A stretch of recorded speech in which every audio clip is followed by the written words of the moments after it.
इशिता के पापा यानी कि विजय ओबेरॉय के सौतेले भाई बलवंत ओबेरॉय ने ही यह सब करवा रहा था। और भी लोग थे इसमें।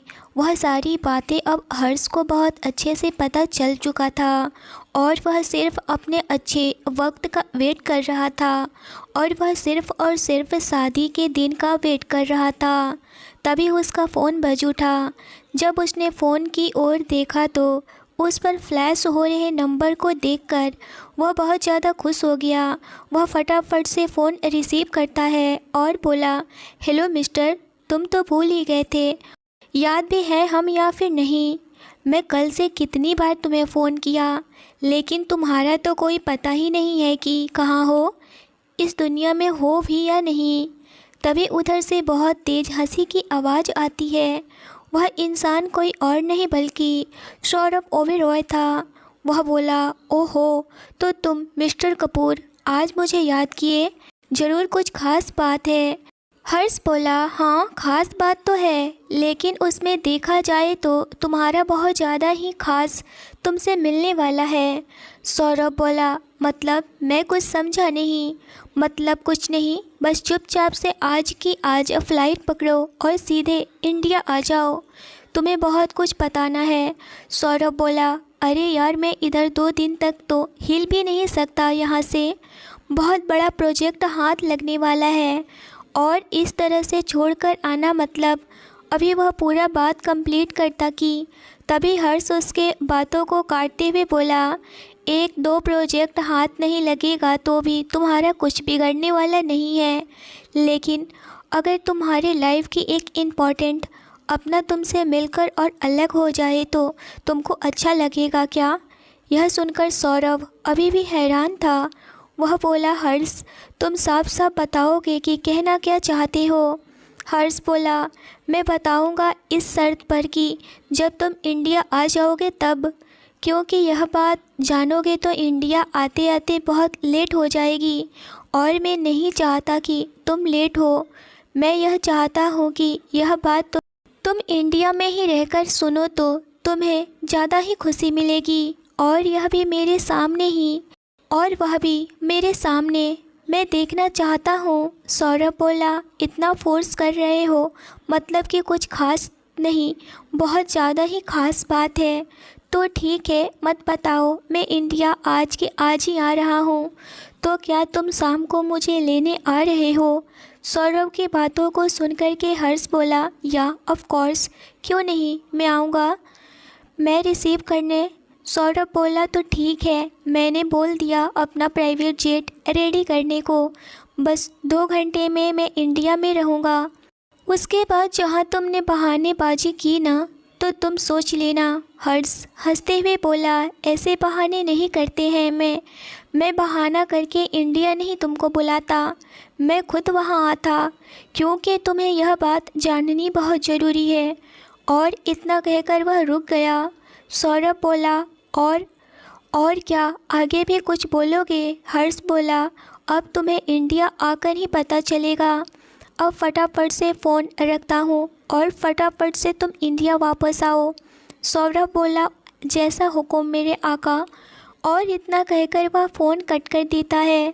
हर्ष अपना सेकंड स्टेप भी चल चुका। अब बहुत ज़्यादा खुश था वह कि मेरे हाथों में लड्डू आ गए। अब तो मैं इशिता को अपना बना कर ही रहूँगा, चाहे कुछ भी हो जाए। इशिता तो मेरी ही बन के रहेगी। हर्ष जैसे तैसे करके अपने ऑफिस का वक्त काटता है और देखते ही देखते शाम हो गई और वह अपनी कार में बैठा और ड्राइवर से बोला, एयरपोर्ट चलो। वह एयरपोर्ट गया और सौरभ का वेट करने लगा। सौरभ अपनी बॉडीगार्ड के साथ में दूर से आते हुए दिखा। वह जैसे ही हर्ष के पास आया, एक गुस्सा उसके पेट में मारा। यह देखकर हर्ष आह की आवाज़ निकाला और बोला, क्या यार, तू तो आते आते मुझे एक पंच दे मारा, अब लो मेरी भी बारी। और हर्ष भी एक पंच उसे दे मारा और दोनों मिलकर हंसने लगे और दोनों एक दूसरे के गले मिल गए। सौरभ बोला, अब बताओ फटाफट से क्या बात है?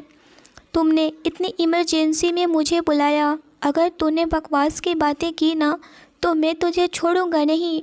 हर्ष बहुत ज़्यादा अपने फेस पर सीरियसनेस लाया और बोला, बकवास की बातें हैं ही नहीं मेरे पास, तू भी सुनेगा तो तुम्हारे भी पैरों तले से ज़मीन खिसक जाएगी। सौरभ बोला, तो जल्दी बता ना क्या बात है। हर्ष बोला, रुक जा, सांस ले ले, घर चल, उसके बाद मैं बताता हूँ। हर्ष सीधे अपने फार्म हाउस पर आता है। सौरभ का फार्म हाउस बहुत ज़्यादा ही लग्जरियस था। हर्ष का भी फार्म हाउस कम लग्जरियस नहीं था, लेकिन फिर भी वह बोला, यार तुम्हारे फार्म हाउस की तो बात ही अलग है, एक अलग ही वाइफ आती है। सौरभ बोला, तो फिर ठीक है ना, यही रुक जा। अब ठीक है, चलो, बात को इधर से उधर गोल गोल मत घुमाओ, फटाफट से बताओ क्या बात है। हर्ष सोफे पर बैठते हुए बोला, चलो अब इतना रिक्वेस्ट कर रहे हो तो बता ही देता हूँ, लेकिन एक प्रॉमिस करो कि जब मैं वह बात बता दूँ तो जो मैं कहूँगा वह तुम करोगे। सौरभ बोला, अरे पहले बात तो बता भाई कि क्या बात है। हर्ष बोला, नहीं, पहले प्रॉमिस करो। हर्ष की जिद पर सौरभ बोला, अच्छा चलो ठीक है, मैं प्रॉमिस करता हूँ। हर्ष खुशी से झूम उठा और बोला, यह हुई ना भाइयों वाली बात। हर्ष बोला, तुम्हारे पापा विजय ओबेरॉय और माँ सिमरन ओबेरॉय के 3 बच्चे थे। सौरभ बोला, हाँ, तो फिर तुम यह बताना क्या चाहते हो? यह तो मुझे भी पता है। हर्ष बोला, ज़रा तुम चुप रहोगे और मेरी बात कंप्लीट तो कर लेने दो। सौरभ बोला, अच्छा ठीक है, बोलो, मैं बीच में नहीं बोलूँगा। और यह सारी जायदाद भी तुम्हारे हैं ना? सौरभ बोला, हाँ, वह तो मेरी छोटी बहन का है और वह कहाँ है इस वक्त तो मुझे कुछ भी नहीं पता। इतना तो कन्फर्म है कि जब मेरे डैड और मॉम को मारा गया उस वक्त मेरी छोटी बहन उनके साथ नहीं थी। मैं और मेरी छोटी बहन दोनों साथ में थे और वह भी खेल रहे थे बाहर। उसे भी किडनैप कर लिए और अगर उसे मारा गया होता तो उसकी भी मॉम डैड के साथ में डेड बॉडी मिलती ना। हर्ष बोला, या राइट, पर वह अभी तक नहीं मिली है ना, क्योंकि वह जिंदा है। हाँ, तुम्हारी बहन और तुम्हारी बहन से अभी वह इतना ही बोला था कि सौरभ सोफे से खड़ा हो गया और हर्ष के पास आकर बोला, क्या कह रहे हो तुम? मेरी बहन जिंदा है? कहाँ है वह? कैसी है? मुझे उससे मिलना है, प्लीज़ मुझे बताओ कि वह कहाँ है, मुझे देखना है। हर्ष बोला, रिलैक्स, पहले मेरी बात तो सुन लो। तुम्हारी बहन मेरे ऑफिस में असिस्टेंट है और वह भी मेरी। सौरभ बोला, क्या कहा तुमने? जी हाँ, मुझे भी यह नहीं पता था, वह तो मुझे कल रात राघव भाई ने बताए और फिर मैं बहुत कुछ बातें पता किया। वह रमन सिंह नाम के फैमिली के साथ में रहती है और उन्हीं को अपनी फैमिली मानती है और वही रमन सिंह इशिता से ज़बरदस्ती शादी करवाना चाहता है। मुझे तो बिल्कुल भी समझ में नहीं आ रहा है कि आखिर यह सब हो क्या रहा है। मैं खुद इशिता को लेकर परेशान हूँ, समझ में नहीं आ रहा है कि मैं करूँ तो क्या करूँ। उस जय के बच्चे को तो मैं, हर्ष बोले जा रहा था। उधर सौरभ हर्ष को ही देखे जा रहा था और उसके चेहरे पर आए हुए गुस्से को भी नोट कर रहा था, जैसे कि वह इशिता के लिए बहुत ज़्यादा ही बेचैन हो और ज़्यादा पॉजेसिव है। यह देखकर सौरभ बोला, क्या तुम मेरी बहन से प्यार करते हो? हर्ष बिना वक्त लिए ही बोला, हाँ, मैं इशिता से बहुत प्यार करता हूँ और मैं पूरी ज़िंदगी उसके साथ रहना चाहता हूँ। यह सुनकर सौरभ बोला, यार तुमने मेरी बहन ढूंढ लिया, अब मैं तुम्हें अपनी बहन तुम्हारे हवाले तो करूँगा। मैं जानता हूँ कि तुम मेरी बहन को बहुत प्यार करोगे, क्योंकि आज तक जो इंसान किसी भी लड़की के तरफ आँख उठाकर भी नहीं देखा, आज मेरी बहन के लिए इतना पागल है कि वह यहाँ तक पहुँच गया। और तुम चाहते तो मेरी बहन को अपने तरीके से बहुत अच्छे से सब कुछ हैंडल कर लेते। या जय हो या फिर रमन, जो भी हैं उन सबको तुम अच्छे से देख लेते, मगर तुम मुझे यहाँ बुलाए, मतलब कि तुम चाहते हो कि मेरी बहन के सामने तुम्हारी इज्जत बनी रहे, मतलब कि सब कुछ प्यार से निपट जाए, राइट? हर्ष बोला, वाह भाई क्या बात है, तुम तो हर चीज़ बारीकी से समझ जाते हो। सौरभ बोला, मुझे अभी इसी वक्त मेरी बहन से मिलना है। मैं तो समझ नहीं पा रहा हूँ कि खुश होऊं या फिर मेरी बहन की शादी की उम्र हो गई है उस बात से दुखी मनाऊं। और यह सब कुछ मुझे समझ में नहीं आ रहा है। मैं क्या करूं? भाई कुछ तो बता दे। इतनी अच्छी खबर और वह भी इस वक्त की मेरी बहन की शादी उसके न चाहते हुए भी किसी और से ज़बरदस्ती करवाया जा रहा है। मैं बिल्कुल बर्दाश्त नहीं कर सकता। अभी इसी वक्त मुझे मेरी बहन के पास लेकर चलो। मुझे बहुत जल्द अपनी बहन से मिलने की तलब सवार है। यह सुनकर हर्ष फटाक से सौरभ का हाथ पकड़ा और उसे बाहर लेकर गया और कार में बैठाया और बोला, शुभ काम में देर नहीं होनी चाहिए, फटाफट से चलो। सौरभ बहुत ज़्यादा खुश था कि उसे उसकी बहन मिल गई और वह अपने ड्राइवर से बोला, ज़रा तेज़ गाड़ी चलाओ। और इतनी गाड़ी की स्पीड चली कि आधे घंटे का रास्ता 10 मिनट में ही उन लोगों ने पूरा कर लिया। वह कहीं और नहीं बल्कि हर्ष के होटल में ही सारा इंतजाम किया गया था। शादी का हर चीज़ बहुत ही सेटअप के साथ हो रहा था और वह भी जल्दी जल्दी में, क्योंकि कब कौन कहाँ बदल जाए कोई नहीं जानता। इसी वजह से जय के फैमिली वाले बहुत जल्दी इशिता के घर वालों से बोलकर शादी करवा रहे थे। इस वक्त इशिता अपने कमरे में दुल्हन के लहंगे में बहुत ज़्यादा खूबसूरत लग रही थी, जैसे कि एक आसमान से उतरी हुई चांद का टुकड़ा हो। उसे देखकर कोई भी उसमें खो सा जाता, इतनी खूबसूरत लग रही थी इशिता। वहीं इशिता को जानकी जी और सोनम दोनों उसको कमरे से लेकर आई और बाहर मंडप में बैठा दी। जय पहले से ही बैठा हुआ था और उसके मन में तो पूरे के पूरे लड्डू फूट रहे थे कि अब तो इशिता उसकी हो गई और वह बिल्कुल निश्चिंत हो चुका था कि और उसके शादी में कोई भी रुकावट नहीं आ सकती है। इसीलिए वह पूरी तरह से रिलैक्स था और अपना सब कुछ भूलकर सिर्फ इशिता को ही देखे जा रहा था और अपनी शादी में फोकस किए जा रहा था। वही हर्ष और सौरभ दोनों इस वक्त एंटर किए। हर्ष को देखकर वहाँ के लोग तो हैरान थे कि हर्ष के साथ में यह सौरभ ओबेरॉय यहाँ कैसे, वह भी इतने सालों के बाद। सबकी निगाहें इस वक्त हर्ष और सौरभ पर ही टिकी हुई थी। वहीं इशिता के फैमिली वाले और जय के फैमिली वाले को कुछ भी इन सब के बारे में नहीं पता था। हर्ष की फैमिली भी वहीं थी। हर्ष को देखकर महिमा जी उसके पास आई और कहने लगी, बेटा यह सब क्या हो रहा है? यह सब तो नहीं होना चाहिए ना, क्यों ऐसा हो रहा है और तुम होने दे रहे हो? क्या है यह सब? हर्ष बोला, मॉम रिलैक्स, आपका बेटा अभी है ना, अभी तो शादी कंप्लीट नहीं हुई है ना। और आपको क्या लगता है कि आपका बेटा इतनी जल्दी गिव अप कर सकता है? तभी महिमा जी की नज़र सौरभ ओबेरॉय पर गया। सौरभ महिमा जी को देखकर उन्हें नमस्ते करता है और बोला, कैसी हैं आंटी, ठीक तो है ना? महिमा जी बोली, तुम कैसे यहाँ बेटा, तो बड़े दिन के बाद मिले हो। सौरभ बोला, आंटी अभी पता चल जाएगा कि हम यहाँ क्या कर रहे हैं। सौरभ अपने बॉडीगार्ड को इशारा किया तो सारे बॉडीगार्ड्स चारों तरफ फैल गए। पंडित जी जैसे ही बोले, वर वधू खड़े हो जाएं और एक दूसरे को वरमाला पहनाएं। जय तो खुशी खुशी खड़ा हो गया, लेकिन इशिता न चाहते हुए भी धीरे से खड़ी हुई। उसके चेहरे पर कोई भी खुशी नहीं थी। जब इशिता खड़ी हुई तो हर्ष उसको देखकर उसमें खो सा गया। उसका चेहरा बिल्कुल उतरा हुआ था। वह खुशी गायब थी जो एक दुल्हन के चेहरे पर होनी चाहिए थी। हर्ष बोला, रुक जाइए पंडित जी। जैसे ही यह आवाज़ सब ने सुनी, सबकी नज़रें हर्ष की तरफ चली गई।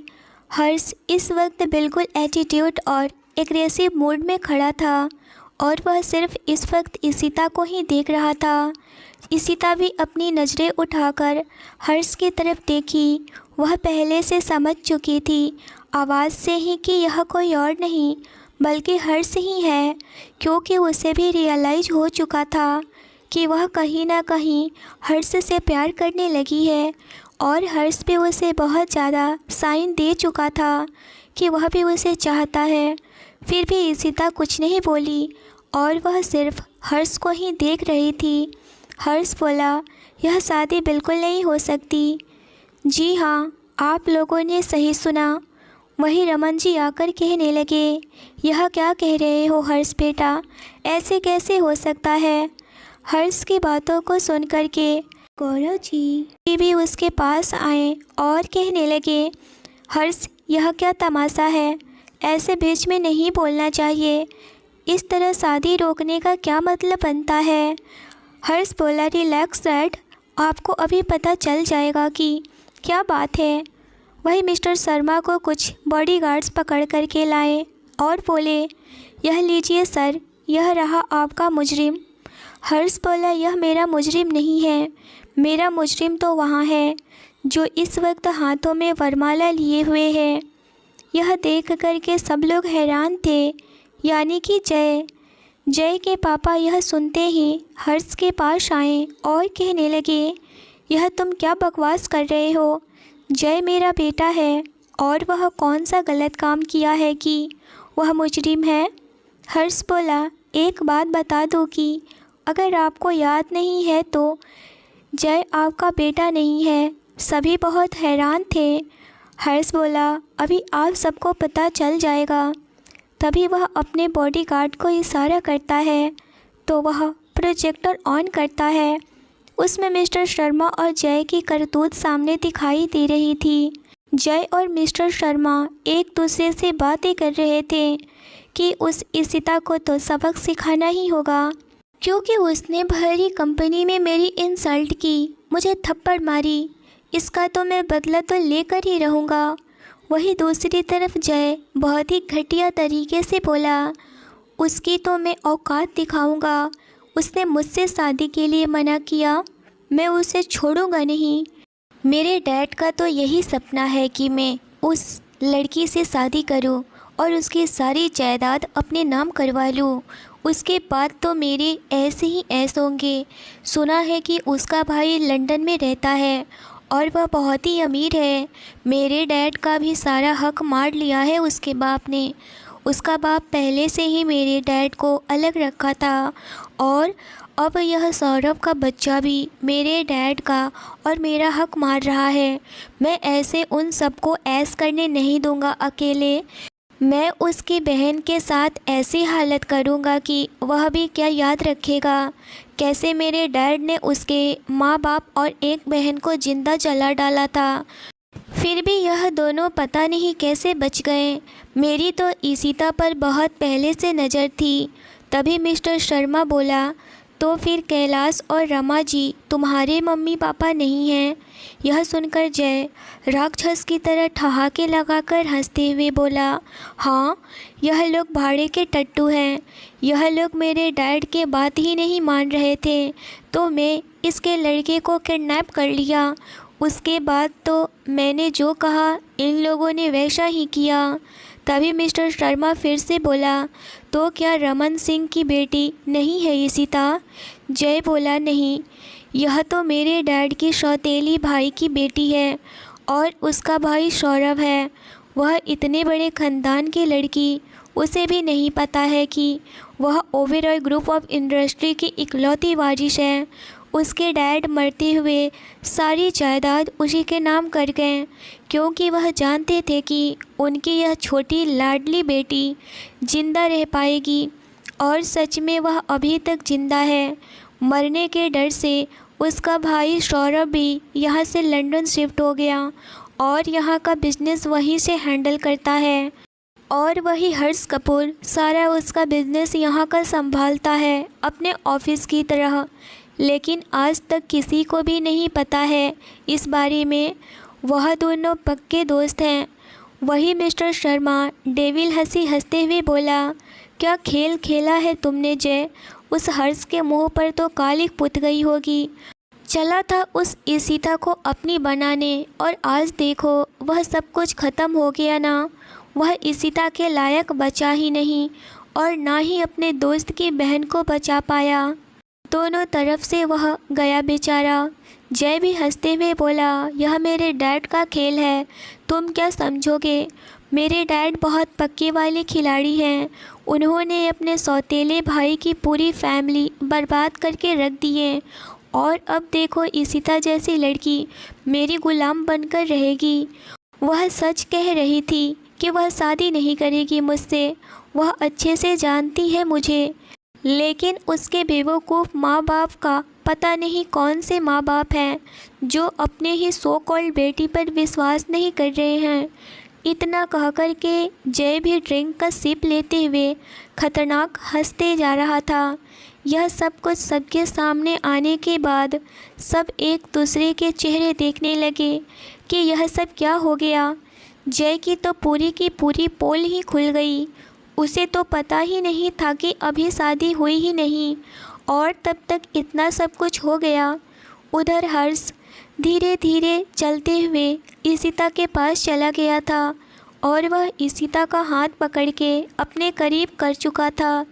जय जब इशिता के तरफ देखा और वह कुछ करता, तब तक इशिता हर्ष के पास थी और वह भी सेफ थी। हर्ष के बॉडीगार्ड्स जय को पूरी तरह से पकड़ चुके थे, और मिस्टर रजत शर्मा यह सब कुछ खेल खेलने के बाद इशिता के साथ बहुत बड़ा गेम खेलने वाला था।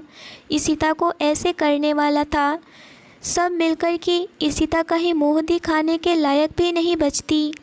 जब यह मिस्टर शर्मा के मुंह से हर्ष ने सुना तो वह मिस्टर शर्मा के पास गया और एक थप्पड़ खींच कर लगाया, और वह थप्पड़ लगातार लगाता रहा जब तक कि सौरभ उसके पास आकर उसे रोक नहीं लिया और बोला, बस कर मेरे भाई, तुमने मेरी बहन को बचाने के लिए यहाँ तक बहुत कुछ किया है।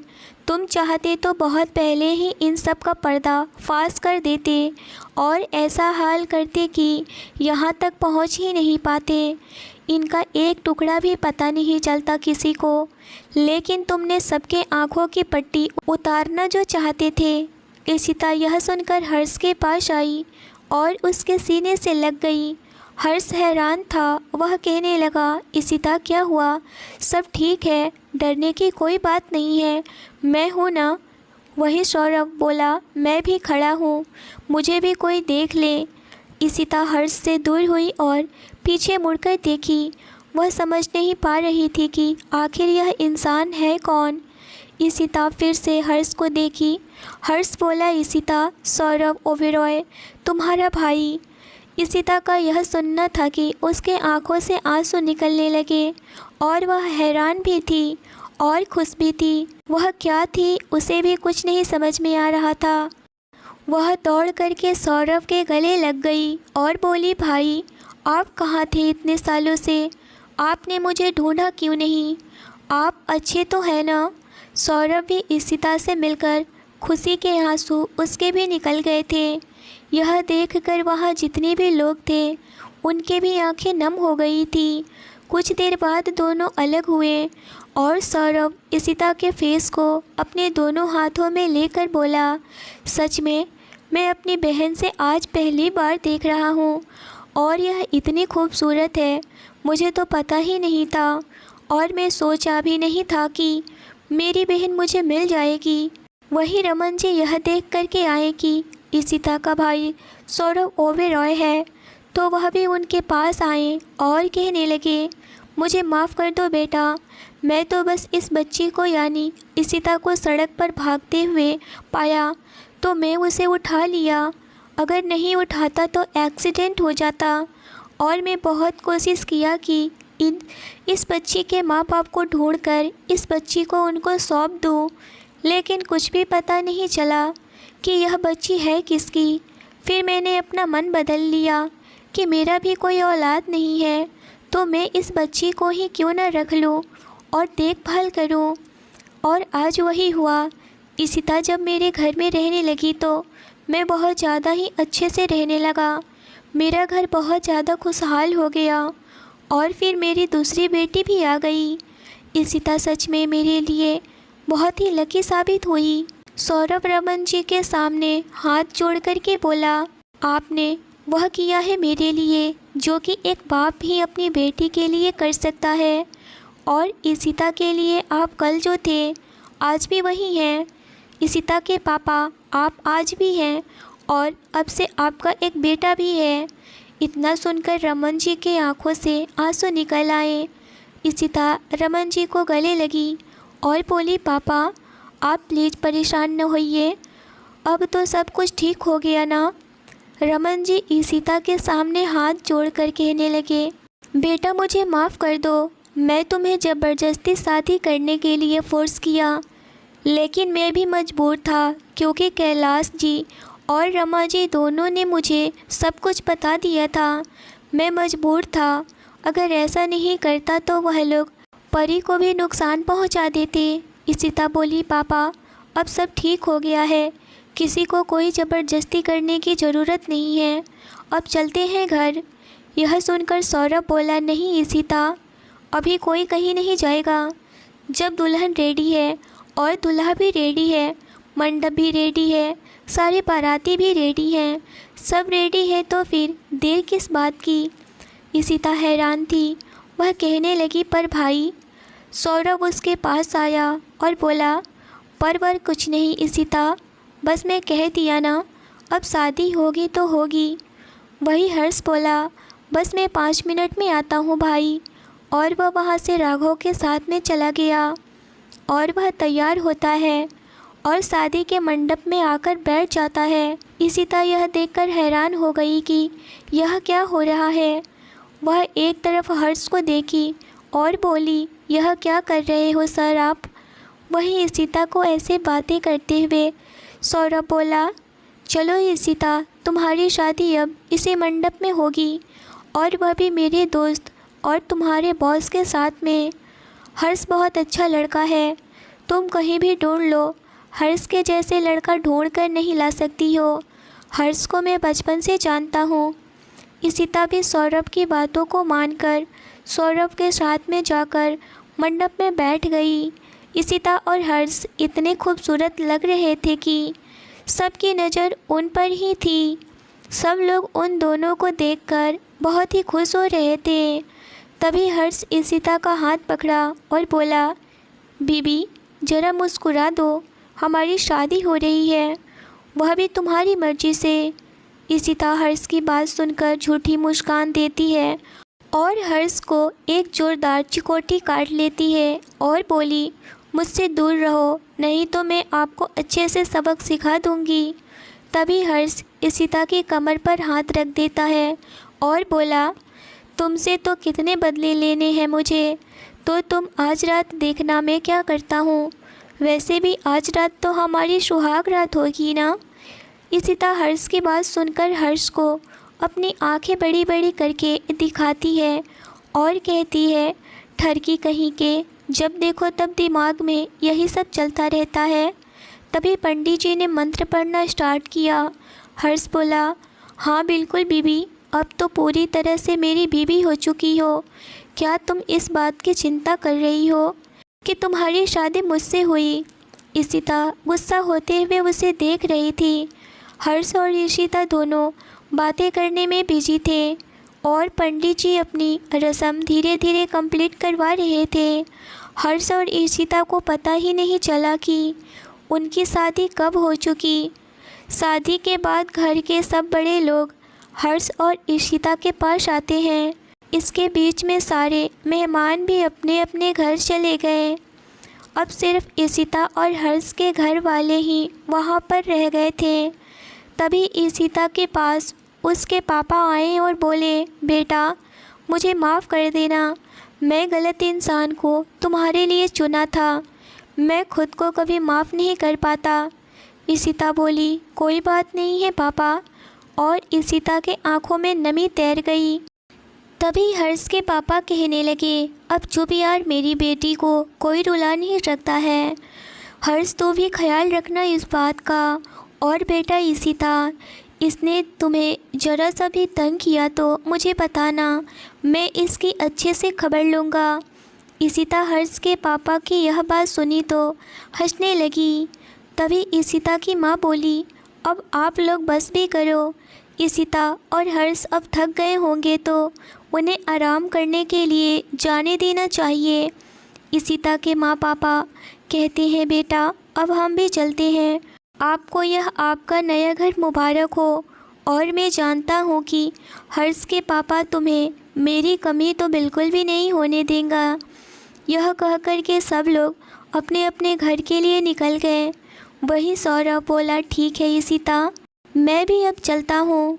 और हर्ष, क्या बोलूँ मैं तुम्हें, जीजू या फिर दोस्त?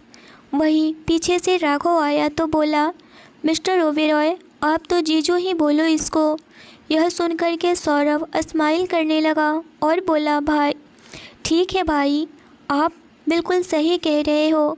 तो जीजू आप लोग आराम करिए और मैं चलता हूँ। अगर आज मैं सही फ़्लाइट पकड़कर नहीं आता तो सच में पता नहीं मेरी लाइफ की इतनी बड़ी खुशी मिल भी पाती या नहीं। और इशिता, मैं सुबह होते ही आऊँगा तुमसे मिलने, और मुझे ढेर सारी बातें जो करनी है तुमसे। इशिता भी सौरभ से गले मिली और फिर सौरभ को बाय बोली। सौरभ भी अपने बॉडीगार्ड के साथ में चला गया। वहीं सोनम जब जाने लगी तो इशिता से बोली, इशिता एक बात मुझे तुमसे कहनी है। हर्ष बुरा नहीं है, बहुत ही अच्छा इंसान है, बस एक बार उसे मौका देकर तो देखो, वह बहुत अच्छा पति साबित होगा। इशिता बोली, हाँ सोनम, मुझे भी ऐसा ही लग रहा है कि हर्ष वैसा नहीं है जैसा मैं सोची थी। अच्छा चलो ठीक है, तुम जाओ वरना बहुत लेट हो जाएगा। वही राघव सोनम को लेकर उसे घर छोड़ने चला गया। हर्ष कमरे में आता है और कमरा देखकर हैरान होता है। इतने कम समय में हर्ष का कमरा किसी दुल्हन की तरह सजाया गया था और इशिता खिड़की के सामने खड़ी हुई थी। इशिता का ऐसा रूप देखकर हर्ष अपने आप को उसके पास जाने से रोक न सका। हर्ष इशिता को पीछे से गले लगाता है तो इशिता चौंक जाती है। तब हर्ष इशिता से कहता है, तुम कितनी हॉट हो। इशिता बोली, हर्ष नहीं, आप मुझे हाथ लगाने की कोशिश भी मत करिए। अरे अभी मैं इन सब चीज़ों के लिए रेडी नहीं हूँ। तभी हर्ष बोला, तो तुम्हें मुझसे ज़्यादा वह जय पसंद है क्या? इशिता बोली, हाँ मुझे वही पसंद है। अरे उसने सिर्फ मुझे हासिल करने की कोशिश की थी, पर आप तो उससे भी ज़्यादा सनकी निकले, जो मेरे ही भाई को अपने बातों में लाकर मुझसे शादी कर लिए, और पता नहीं मेरे भाई को कहाँ से ढूंढा है। हर्ष को इशिता की इस बातों से इतना गुस्सा आने लगा कि हर्ष ने इशिता को अपने करीब खींच लिया और उसके करीब जाकर कहने लगा, क्या तुम्हें वह जय पसंद है और मैं तुम्हारे भाई को ढूंढ कर लाया, इससे बुरा लगा तो फिर ठीक है, तुम्हें उसी वक्त बोलना चाहिए। मैं जय से ही तुम्हारी शादी करवा देता और मैं तुम्हारे भाई को ढूंढ कर लाया, यह भी मेरी गलती है। और इतना कहकर के हर्ष जा कर के सोफ़े पर बैठ गया और बोला, तुम बेड पर सो जाना, मैं सोफ़े पर ही सो जाऊंगा, और मुझसे दूरियां मेंटेन करके रखना, मुझसे दूर ही रहना। इतना सुनकर इशिता समझ गई कि हर्ष बहुत ज़्यादा गुस्सा हो रहा है। वह कुछ देर रुकी और फिर सोची, नहीं, अगर हर्ष बुरा होता तो वह इतने साल से तो मुझे पता ही नहीं था कि मेरा भाई भी होगा, और मेरे लाइफ की इतनी बड़ी सच्चाई का मैं किसी और की बेटी, वह भी ओबेरॉय ख़ानदान की, मुझे तो विश्वास नहीं हो रहा है। सौरभ ओबेरॉय मेरा भाई, और यह सब कुछ 1 मिनट में सब कुछ मेरे सामने आया, और वह भी सिर्फ़ और सिर्फ हर्ष की वजह से। अगर हर्ष नहीं होता तो उस बदमाश जय और पता नहीं मिस्टर शर्मा मेरा क्या हाल करता। यह सोच करके इशिता हर्ष के पास गई और बोली, प्लीज़ सर, सॉरी ना, मुझे माफ़ कर दीजिए, मैं ज़रा गुस्से में हो गई थी। आप भी तो मुझे अचानक से आकर डरा दिए, फिर मैं क्या करती बताओ। यह सुनकर हर्ष अपने बिना आंखें खोले ही इशिता का हाथ पकड़ के अपने ऊपर खींच लिया। इशिता इस वक्त हर्ष के चेस्ट पर जाकर गिरी और हर्ष बोला, मुझे अभी भी सर ही बोलोगी बीबी? तुम तो अब बीबी हो गई हो मेरी, तो तुम हस्बैंड बोल सकती हो मुझे। मगर यह सर नहीं, सर ऑफिस में। यह सुनकर इशिता स्माइल करने लगी और बोली, ठीक है खड़ूस, यह तो बोल सकती हूँ ना। हर्ष अपनी आंखें खोला और बोला, अच्छा मैं खड़ूस हूँ, अभी बताता हूँ मैं तुम्हें। और वह इशिता को अपने गोद में उठाया और उसको बेड पर बैठाया और बोला, इशिता मैं सच में तुम्हें पूरी ज़िंदगी अपने पास अपने आँखों के सामने रखना चाहता हूँ। तुम मुझसे कभी भी दूर मत होना, वरना अभी। वह कुछ बोलता कि इशिता उसके होठों पर अपने होठ रख दी और उसे किस करने लगी। हर्ष तो खुशी के मारे फूले नहीं समा रहा था और वह बेड पर इशिता को लेकर उसके ऊपर आ गया। इशिता कुछ देर बाद उससे दूर हुई और बोली, अब चलो चुपचाप से सो जाओ, मुझे भी सोना है, मैं बहुत थक गई हूँ और सुबह ऑफिस भी तो जाना है ना। हर्ष उसके हाथों को पकड़कर बोला, अरे मेरी बीवी हो तुम, और तुम मेरे रहते हुए ऑफिस क्यों जाओगी? और वैसे भी हमारी शादी हुई है तो हमने 1 वीक के लिए छुट्टी ले रखा है, क्योंकि हम दोनों एक साथ टाइम स्पेंड करेंगे, समझी? इतना सुनकर इशिता की आंखें बड़ी हो गई और बोली, मुझे कपड़े चेंज करनी है। हर्ष बोला, तो ठीक है ना, मैं कर देता हूँ। इशिता एक चपेट उसके पीठ पर लगाती है और बोली, चुप, बहुत ज़्यादा छूट मिल गई है क्या? अभी वह कुछ बोलती कि तभी हर्ष उसके ऊपर आ गया और बोला, अब मारकर दिखाओ और कहीं जाकर दिखाओ। इशिता बोली, सच में पागल हो खड़ूस सन की हो, और तो और डेविल हो, छोड़ो मुझे, वरना मैं तुम्हारे नीचे पापड़ बन जाऊंगी। सच में बहुत भारी हो तुम, सांस भी नहीं लिया जा रहा है मुझे। वही हर्ष अपने आंखें बंद किए हुए बोला, इशिता मुझे बहुत ज़्यादा अच्छा लग रहा है, ऐसे ही रहने दो ना बच्चा। और वह उसके गले पर किस कर दिया और उसके बाहों में लेकर के आंखें बंद कर लिया और फिर सोने की कोशिश करने लगा। कुछ ही देर में नींद आ गई। यह महसूस कर इशिता बोली, सच में तुम सन की हो, और उसको अच्छे से साइड में सुला देती है और उसकी तरफ देखती है। हर्ष इस वक्त नींद में एक बच्चे की तरह लग रहा था। इशिता उसके माथे पर हाथ फेर करके बोली, सच में तुम बच्चे हो अभी। और वह उसके माथे पर किस कर देती है और वह भी उसके सीने पर सर रखकर सोती है। तभी हर्ष उसे पकड़कर अपने नीचे किया और उसके लिप्स पर अपने लिप्स रख दिया और उसे किस करने लगा। इशिता को इस बात का थोड़ा भी एहसास नहीं था कि हर्ष उसके साथ ऐसा करेगा। हर्ष को इशिता हटाने की पूरी कोशिश कर रही थी, लेकिन वह नहीं हटता है। कुछ देर बाद जब हर्ष को लगा कि इशिता को सांस नहीं आ रही है तो उससे दूर हुआ और बोला, बीबी अब तो मेरी सब कुछ हो, मेरा हक बनता है, प्लीज़ ना। इशिता हर्ष को अपने गले लगा ली। हर्ष समझ गया कि इशिता सच में उससे प्यार करने लगी है और वह भी चाहती है कि हर्ष उससे प्यार करे।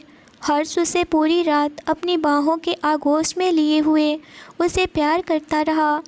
अगली सुबह हर्ष इशिता के बालों में अपने हाथ फिराता है और अपने सामने सोई हुई इशिता को प्यार से निहारता है और बोलता है, यह रात मेरी ज़िंदगी की सबसे हसीन रात रही। मैं जिस लड़की से प्यार करता हूँ वह मेरे पास है, मेरे सामने है। तभी इशिता अपनी आंखें खोल लेती है और कहती है, मैं इस रात को हमेशा के लिए भूलना चाहती हूँ। तभी हर्ष इशिता के गले पर किस करके बोला, तुम्हें भूलने कौन देगा, आज से तुम मेरी हो चुकी हो। मैं तो मेरी तरफ से तुम्हें यह यादगार लम्हे देने वाला हूँ। इशिता और शर्म से पानी पानी हो चुकी थी। फिर भी इशिता ने बोली, मुझे छोड़ो, मुझे जाने दो खड़ूस कहीं के, तुम्हारी शक्ल भी नहीं देखनी है मुझे। यह कहकर इशिता खुद को ढकते हुए वॉशरूम में फ्रेश होने चली जाती है। तब हर्ष आराम से बेड पर सोता है और खुद से बोला, इशिता मैं तुम्हें ऐसे ज़बरदस्ती से नहीं पाना चाहता, पर क्या करूं, तुम उस जय का गुणगान जो कर रही थी तो मुझे रहा नहीं गया। सब कुछ सेट हो चुका था। हर्ष पहले ही बलवंत ओबेरॉय को जेल पहुंचा चुका था और मिस्टर रजत शर्मा और जय तो पहले से ही जेल जा चुके थे। सौरभ सुबह सुबह ही इशिता के पास आया और बोला, इशिता तुम कैसी हो, ठीक तो हो ना? इशिता बोली, हाँ भाई मैं बिल्कुल ठीक हूँ। वही सोनम भी आ गई और बोली, इशिता मेरी शादी करने चली थी, मेरी शादी करने से पहले अपनी शादी कर बैठी ये लड़की। इशिता उसके पास आई और उसके गले में बाहें डालकर बोली, क्या करूं डार्लिंग, तुमसे ज़्यादा मेरा होने वाला पति बहुत ज़्यादा एक्साइटेड था मुझसे शादी के लिए, इसीलिए मेरी शादी पहले हो गई। और तुम्हारे होने वाले हस्बैंड को तो जैसे लगता है कि तुम्हारी कोई फिक्र ही नहीं है। यह सुनकर राघव बोला, हाँ अब बहुत ज़्यादा हो रहा है मेरी इंसल्ट तो इशिता, अब ज़्यादा नहीं करना है ना, वरना तुम तो मेरे घर पर ही हो, अब सोच लो।